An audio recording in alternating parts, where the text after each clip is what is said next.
been several years since Pat and I last visited Golden Gate Park.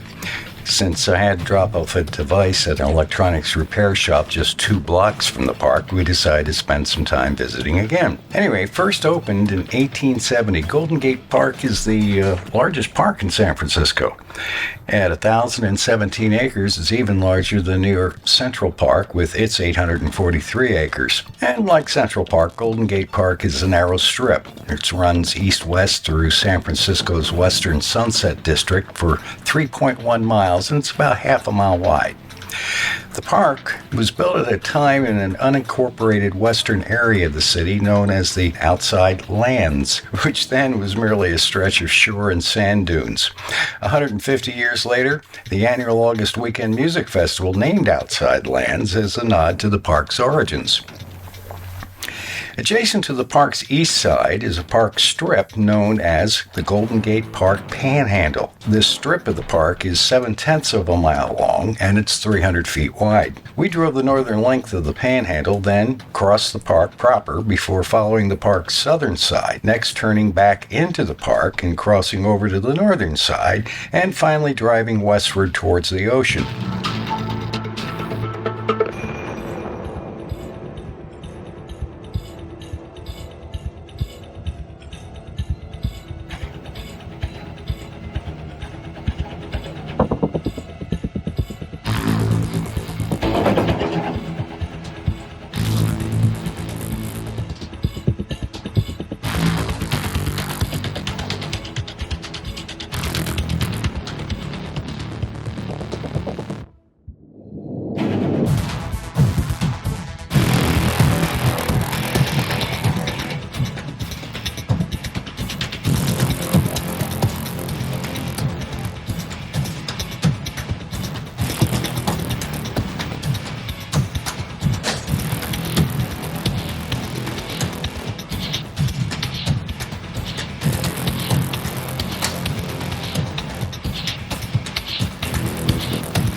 After the 2-minute device drop-off, we drove back into the park and started exploring its roads. First stop was at a pasture where a herd of buffalo were resting. Then we drove on past trees, lakes, meadows, and hollows before parking at the underground garage next to the California Academy of Sciences.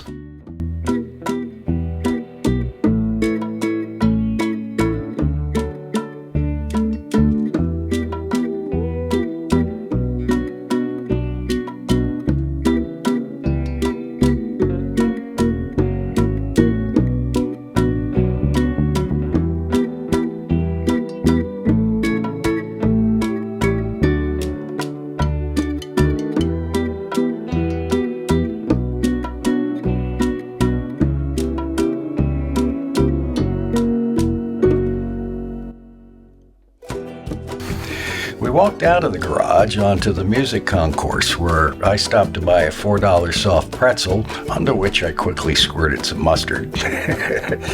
Anyway, the soft pretzel was fresh, but it wasn't warm like the ones you get in New York City, which really was a major disappointment. Anyhow, we strolled past the ride-out fountain and up to the stage of the Spreckles Temple of Music before heading over to the Japanese Tea Garden. After paying the $14 senior's entry fee for the two of us, we first went into the gift shop to admire the little tea sets and other fine examples of Japanese craftsmanship. Anyway, leaving the gift shop, we meandered along the pathways amidst the lush greenery and came to the drum bridge, which I foolishly climbed over to the detriment of my lungs and my energy levels. Pat wisely stayed on the ground and took a picture of my labored conquest to the top of the bridge. The drum bridge is so named because its reflection in the pond beneath it looks like a drum.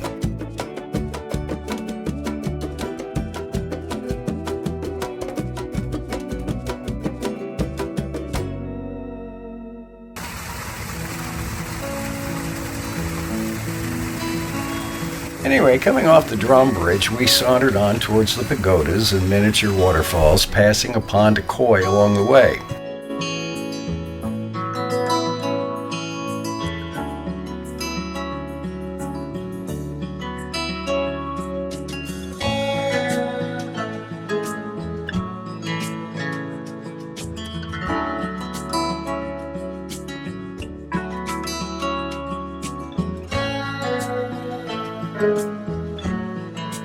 As two old geezers in their mid-70s, an hour or so of walking around wore us out.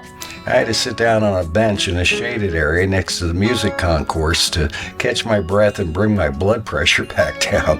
I smoked a cigarette, and after 10 minutes we walked back to the parking garage to find our car. With its multiple underground levels, finding our car proved to be a challenge. Finding a parking fee kiosk even more so. As we drive out of the park, here's a little back history on the Japanese tea garden. The Japanese tea garden was originally built as part of the California Midwinter International Exposition of 1894. The oldest public Japanese garden in the United States, it's a complex of many paths, ponds, and a tea house. There are plants and trees pruned and arranged in a Japanese style. The garden, 3 acres, contains sculptures and structures influenced by Buddhist and Shinto religious beliefs, as well as many elements of water and rocks to create a calming landscape designed to slow people down.